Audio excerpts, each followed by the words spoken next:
ದೇವನಹಳ್ಳಿ ಯಾಕೆ ಪ್ರತಿ ಬಾರಿ ದೇವನಹಳ್ಳಿಯ ತಾಲೂಕಿನಲ್ಲಿ ಈ ರೀತಿಯಾಗಿ ಕೈಗಾರಿಕೆಯನ್ನು ಸ್ಥಾಪನೆ ಮಾಡ್ತೀವಿ, ಅಭಿವೃದ್ಧಿಯನ್ನು ಮಾಡ್ತೀವಿ ಅಂತ ಹೇಳಿ ಸರ್ಕಾರಗಳು ಬರುತ್ತೆ, ದೊಡ್ಡ ದೊಡ್ಡ ಇಂಡಸ್ಟ್ರೀಸ್ ಬರುತ್ತೆ, ಅಲ್ಲಿರುವಂಥ ರೈತರನ್ನು ಒಕ್ಕಲೆಬ್ಬಿಸುವಂಥ ಪ್ರಯತ್ನವನ್ನು ಮಾಡುತ್ತೆ. ಯಾಕೆ ಅಂತ ಹೇಳಿದ್ರೆ ದೇವನಹಳ್ಳಿ ನಾನು ಈಗಾಗಲೇ ಹೇಳಿದಂಗೆ ಪ್ರೈಮ್ ಲ್ಯಾಂಡ್, ಅದು ಬಂಗಾರದ ಭೂಮಿ ಅಂತ ಹೇಳಿ. ಹಾಗಾದರೆ ಈ ಬಂಗಾರದ ಭೂಮಿ, ಈ ಭೂಮಿ ಬಂಗಾರ ಆಗಿದ್ದು ಯಾವಾಗ ಅಂತ ಹೇಳಿದ್ರೆ ಈ ಹಿಂದೆ 20 ವರ್ಷಗಳ ಹಿಂದೆ, ಆಲ್ಮೋಸ್ಟ್ 25 ವರ್ಷಗಳ ಹಿಂದೆ ಅಂತ ಹೇಳಬೇಕು, ದೇವನಹಳ್ಳಿಯಲ್ಲಿ ಇಂಟರ್ನ್ಯಾಷನಲ್ ಏರ್ಪೋರ್ಟ್ ಬರುತ್ತೆ ಅಂತ ಘೋಷಣೆ ಆಯಿತು. ನೋಡಿ, ಅಲ್ಲಿಂದ ಶುರುವಾಯಿತು ಈ ರೀತಿಯ ಈ ರಿಯಲ್ ಎಸ್ಟೇಟ್ ವ್ಯವಹಾರ ಅಂತ ಹೇಳಿ.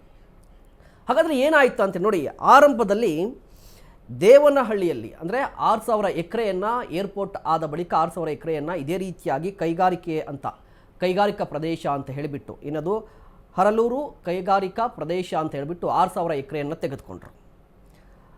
ಹಾಗಾದರೆ ಏನಾಯಿತು ಆ ಭೂಮಿ ಅಂತ ಹೇಳಿದ್ರೆ, ಎಲ್ಲೋ 3 ಕಡೆ ಮಾತ್ರ ಈಗ ಇಂಡಸ್ಟ್ರೀಸ್ ಬಂದಿರುವಂಥದ್ದು, ಎಲ್ಲೆಲ್ಲೋ ದೂರದಲ್ಲಿ 3 ಕಡೆ ಮಾತ್ರ ಒಂದಿಷ್ಟು ಕಾಂಪೌಂಡ್ ಹಾಕಿದ್ದಾರೆ, ಒಂದಿಷ್ಟು ಟೆಂಟ್ಗಳು ಹಾಕಿದ್ದಾರೆ. ಇನ್ನು ಹೊರತುಪಡಿಸಿ ಎಲ್ಲ ಕಡೆ ಕೂಡ ಈಗ ಕೋಳಿ ಫಾರ್ಮ್ ಬಂದಿರುವಂಥದ್ದು, ದೊಡ್ಡ ದೊಡ್ಡ ಒಂದೊಂದು ಕಡೆ ಬೋರ್ಡ್ಗಳು ಕೂಡ ಹಾಕಿದ್ದಾರೆ, ಇಲ್ಲಿ ಲೀಸ್ ಕೊಡ್ತೀವಿ ಈ ಭೂಮಿಯನ್ನು ಅಂತ ಹೇಳಿ. ಅಂದರೆ ಎಲ್ಲರೂ ಕೂಡ ಯಾರು ಕೈಗಾರಿಕೆಗೆ ಬೇಕಾಗಿದ್ದಂಥ ಜಮೀನಿಗಿಂತ ಹೆಚ್ಚಾಗಿ ಜಮೀನನ್ನು ಕೊಂಡ್ಕೊಬಿಡೋದು, ಅಲ್ಲಿ ರಿಯಲ್ ಎಸ್ಟೇಟ್ ಉದ್ಯಮವನ್ನು ಮಾಡ್ತಾ ಇರುವಂಥದ್ದು. ಹಾಗಾದರೆ ನನಗೆ ಹೇಳ್ತಾ ಇದೆ 2002 ಅಥವಾ 2000ನೇ ಇಸ್ವಿಯಲ್ಲಿ ಏನಾಯಿತು ಅಂತ ಹೇಳಿ. ಶ್ರೀನಿವಾಸ್ ಸರ್, ನಾನು ಈಗಾಗಲೇ ಹೇಳ್ತಾ ಇದ್ದೆ ಒಂದಿಷ್ಟು ಪೀಠಕ್ಕೆ, ಏರ್ಪೋರ್ಟ್ ಬಂದ ದಿನದಿಂದಲೂ ಕೂಡ ಅಥವಾ ಏರ್ಪೋರ್ಟ್ ದೇವನಹಳ್ಳಿಯಲ್ಲಿ ಇಂಟರ್ನ್ಯಾಷನಲ್ ಏರ್ಪೋರ್ಟ್ ಬರುತ್ತೆ ಅಂದಾಗ ಶುರುವಾಗಿದ್ದು ಅಲ್ಲಿಂದ ಲಾಬಿ ಅಲ್ವಾ? ಹಾಗಾದರೆ ಈ ಹಿಂದೆ ಕೂಡ ರೈತರು ಭೂಮಿಯನ್ನು ಕಳೆದುಕೊಂಡಿದ್ದಾರೆ. ಅವ್ರ ಪರಿಸ್ಥಿತಿ ಹೇಗಿದೆ? ಅವಾಗ ಎಷ್ಟು ಪರಿಹಾರವನ್ನು ಕೊಟ್ಟಿದ್ರು ಸರ್? ಈಗ ಆ ರೈತ ಪರಿಸ್ಥಿತಿ ಯಾರಾದ್ರೂ ಕೇಳ್ಬಿಟ್ರೆ ಕಣ್ಣಲ್ಲಿ ನೀರು ಬರುತ್ತೆ. ಆ ಪರಿಸ್ಥಿತಿ ಕರೆಕ್ಟ್. ಯಾಕಂದ್ರೆ ಆಗ ಎಕರೆಗೆ 5 ಲಕ್ಷ ಕೊಟ್ಟರು, 2 ಲಕ್ಷ ಕೊಟ್ಟರು, 1 ಲಕ್ಷ ಕೊಟ್ಟಿದ್ದಾರೆ, 1 ಲಕ್ಷ ಕೊಟ್ಟಿದ್ದಾರೆ. ಕೆಲವರು ಪರಿಹಾರನೇ ಬಂದಿಲ್ಲ ಸರ್. ಈಗ 15 ದಿವಸ ಮುಂಚೆ ಒಬ್ಬರು ಒಂದು ಕುಟುಂಬದವರು ನಾವು ಹೋರಾಟ ಮಾಡ್ಬೇಕಾದ್ರೆ ನಮ್ಮ ಸಮಿತಿ ಹತ್ರ ಬಂದಿದ್ರು. ಅವರು ಕಣ್ಣಲ್ಲಿ ನೀರು ಹಾಕೋರು. ಇದುವರೆಗೂ ಇಷ್ಟು ವರ್ಷ ಆಗಿದೆ, ಏರ್ಪೋರ್ಟ್ ಇಷ್ಟು ಮಾಡಿದ್ದಾರೆ, ಇದುವರೆಗೂ 1 ರೂಪಾಯಿ ಪರಿಹಾರ ಬಂದಿಲ್ಲ ಅವ್ರಿಗೆ.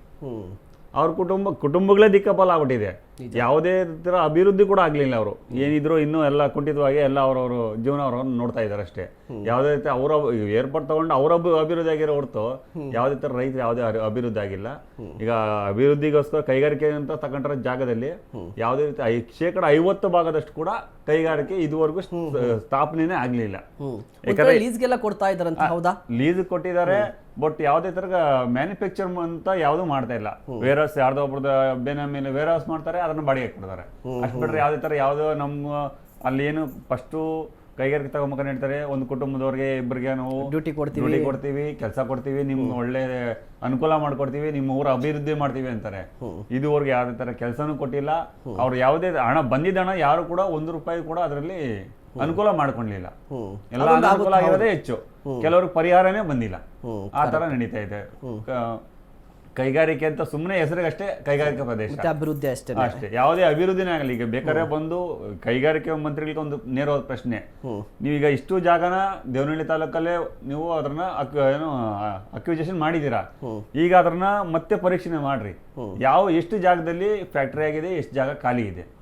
ಕರೆಕ್ಟ್. 50% ಜಾಸ್ತಿ ಖಾಲಿನೇ ಇದೆ. ಆಗಿರ್ಬೇಕಾದ್ರೆ ಮತ್ತೆ ಸ್ವಾಧೀನ ಏನಕ್ಕೆ ಅಂತ ನಮ್ಮ ಪ್ರಶ್ನೆ. ಓಕೆ. ಎಸ್ ವೀಕ್ಷಕರು ನೋಡಿ, ಈಗ ಒಳ್ಳೆ ಪ್ರಶ್ನೆಯನ್ನು ಎತ್ಕೊಂಡ್ರು ಅಂತ ಹೇಳಿ ನನಗನ್ನಿಸ್ತಾ ಇರುವಂಥದ್ದು. ನೋಡಿ, ಈ ಹಿಂದೆ KIADB ಅಲ್ಲಿಂದ 6000 ಎಕರೆಯನ್ನು ಈಗಾಗಲೇ ಸ್ವಾಧೀನಪಡಿಸ್ಕೊಳ್ಳಲಾಗಿದೆ, ಈಗಾಗಲೇ ಆಗಿರುವಂಥದ್ದು ಈ ಹಿಂದೆ ಆಗಿದೆ. ಆದರೆ ಆ ಭೂಮಿ ಆಗಿದೆಯಲ್ವಾ, 6000 ಎಕರೆಯಲ್ಲಿ ನಿಜವಾಗ್ಲೂ ಅಭಿವೃದ್ಧಿ ಆಗಿದೆಯಾ, ಕೈಗಾರಿಕೆಗಳು ಬಂದಿದ್ಯಾ ಅಂತ ಹೇಳಿದ್ರೆ ಇಲ್ಲ ಅಂತ ಬರ್ತಾ ಇರುವಂಥದ್ದು ಆರೋಪ. ಜೊತೆಗೆ ಇದು ವಾಸ್ತವ ಕೂಡ ಹೌದು. 6000 ಎಕರೆಯಲ್ಲಿ ಮಿನಿಮಮ್ 1000 ಎಕರೆ ಕೂಡ ಈವರೆಗೂ ಯೂಸ್ ಆಗಿಲ್ಲ. ಯೂಸ್ ಆಗಿದ್ರೂ ಕೂಡ ಎಲ್ಲೋ 1-3 ಎಕರೆ, ಎಲ್ಲೋ 1-3 ಕಡೆ ಅಷ್ಟೇ ಅಲ್ಲಿ ಇಂಡಸ್ಟ್ರೀಸ್ ಬಂದಿರುವಂಥದ್ದು. ಇದನ್ನು ಹೊರತುಪಡಿಸಿ ಇನ್ನು ಉಳಿದಿರುವಂಥ ಜಾಗ ಏನಾಯಿತು? ಹೋಗಲಿ, 1000 ಎಕರೆ ಕಂಪ್ಲೀಟ್ ಆಗಿ ಇಂಡಸ್ಟ್ರೀಸ್ ಬಂದಿದೆ ಅಂತ ಹೇಳಿದ್ರೆ, ಇನ್ನು ಉಳಿದಿರುವಂಥ 5000 ಎಕರೆ ಏನಾಯಿತು ಅಂತ ಹೇಳಿದ್ರೆ ಎಲ್ಲವೂ ಕೂಡ ರಿಯಲ್ ಎಸ್ಟೇಟ್ ದಂಧೆ ನಡೀತಾ ಇದೆ, ಬೇನಾಮಿಗಳ ಹೆಸರಲ್ಲಿರುವಂಥದ್ದು. ಹಾಗಾದರೆ ಈ ಬೇನಾಮಿಗಳು ಯಾರು? ಅದೇ ರಾಜಕಾರಣಿಗಳು ಬರ್ತಾರೆ ಅಲ್ಲಿಗೆ. ಇದ್ರ ಜೊತೆಗೆ ದೊಡ್ಡ ದೊಡ್ಡ ಇಂಡಸ್ಟ್ರೀಸ್ ಬರ್ತಾರೆ.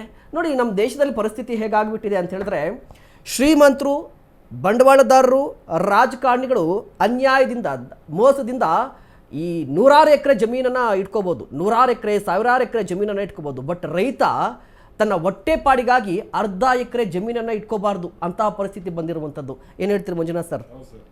ನಿಜ, ಅದೇ ರೀತಿ ಪರಿಸ್ಥಿತಿ ಇರುವಂಥದ್ದು. ಈಗ ಸರ್ ಹೇಳ್ತಾ ಇದ್ರಲ್ವಾ, ಈ ಹಿಂದೆ ಏರ್ಪೋರ್ಟ್ ಆದಂಥ ಸಂದರ್ಭದಲ್ಲಿ 1 ಲಕ್ಷ ಕೊಟ್ಟಿರೋರು ತಮ್ಮ ಭೂಮಿಯನ್ನು 1 ಲಕ್ಷ ಕೊಟ್ಬಿಟ್ಟು ಹೋಗಿರೋ 1 ಲಕ್ಷ ತಗೊಂಡು ಭೂಮಿ ಕೊಟ್ಟು ಹೋಗಿದ್ದಾರೆ. ಇವಾಗ ವಾಪಸ್ ಬಂದು ನೋಡಿದ್ರೆ ಅದು 1 ಕೋಟಿ ಆಗಿರುತ್ತೆ ಭೂಮಿ. 1 ಕೋಟಿ ಅಲ್ಲ ಸರ್, 10 ಕೋಟಿ. ಅದೇ ಒಂದು ಎಕ್ಸಾಂಪಲ್ ಕೊಟ್ಟರೆ 1 ಕೋಟಿ ಆಗಿರುತ್ತೆ. ಈಗ ಆಯ್ತು ಭೂಮಿ ಕೊಟ್ಟು ಹೋಗಿದ್ದಾರೆ, ಈಗ ಎಲ್ಲರೂ ಕೂಡ ಏನಾಗಿದ್ದಾರೆ ಅವರು ಅಂತ ಹೇಳಿದ್ರೆ ವಾಚ್ಮೆನ್ಗಳಾಗಿದ್ದಾರೆ, 20,000 30,000 ಕೆಲಸಕ್ಕೆ ಹೋಗ್ತಾ ಇದ್ದಾರೆ ಅಂತ ಸಾಕಷ್ಟು ನಿದರ್ಶನಗಳು ನಮ್ಮ ವಾಚ್ಮನ್ ಕೆಲಸ ಕೂಡ ಸರ್ ಎಲ್ಲ ಬೇಸಿಕ್ ಕಾಂಟ್ರಾಕ್ಟ್ ಸರ್. ಅದು ಅವ್ರು ಹೇಳ್ದಂಗೆ ಕೇಳಬೇಕಲ್ಲ ಕೆಲಸಗಳಿಗೆ. ನಿಜ, ಹೌದು. ಸರಿಯಾದ ಸಂಬಳ ಸಿಗ್ತಿಲ್ಲ,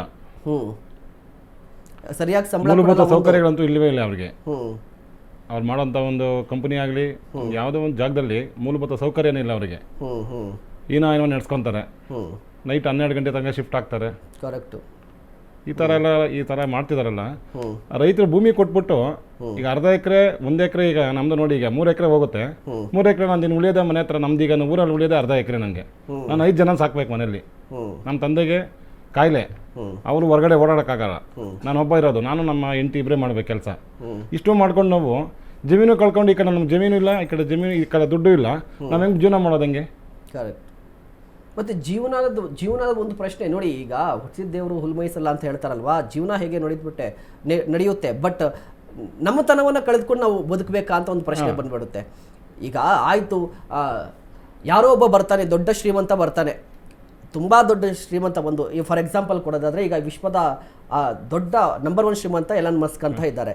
ಸರಿನಾ? ನಾಳೆ ಬಂದುಬಿಟ್ಟು ಅವ್ರು ಹೇಳ್ತಾರೆ ವಿಧಾನಸೌಧ ಕೊಡಿ, ನಾನು ಇಷ್ಟು ಅಮೌಂಟ್ ಕೊಡ್ತೀನಿ ಅಂತ ಹೇಳ್ಬಿಟ್ಟು ಕೊಟ್ಬಿಡ್ತಾರಾ? ಹೋಗಿ ಸಿದ್ದರಾಮಯ್ಯವ್ರ ಮನೆ ಕೊಟ್ಬಿಡಿ, ನಿಮ್ಮ ಸಿದ್ದರಾಮಯ್ಯವ್ರೆ ನಿಮ್ಮ ಮನೆ ಕೊಟ್ಬಿಡಿ, MB ಪಾಟೀಲ್ರೆ ನಿಮ್ಮ ಮನೆ ಕೊಟ್ಬಿಡಿ, ನಿಮ್ಮ ಭೂಮಿ ಕೊಡಿ, ನಾನು ಇಷ್ಟು ಕೊಡ್ತೀನಿ ಅಂತ ಕೊಟ್ಬಿಡ್ತಾರಾ? ಸರ್ ಈಗ ಅವ್ರು ಕೊಡ್ತಾರೆ, ಅವ್ರಿಗೆ ಹಣ ಬೇಕು, ಅವ್ರಿಗೆ ಹಣ ಬೇಕು, ಅವ್ರು ಕೊಡ್ತಾರೆ. ರೈತರಲ್ಲ, ನಮ್ಮಂತ ರೈತರು ಬೇರೆ ಕಡೆ ಮುಳುಗಿಸ್ತಾರೆ. ಹೌದು, ಬೇರೆ ಕಡೆ ಜಾಗ ಮಾಡ್ಕೊಂತಾರೆ ಅವರು. ಅವ್ರು ಇವಾಗಲೂ ಕೊಡಕ್ಕೆ ರೆಡಿ ಇರ್ತಾರೆ. ಈಗ ರೆಡಿ ಅಲ್ವಲ್ಲ ಅದು.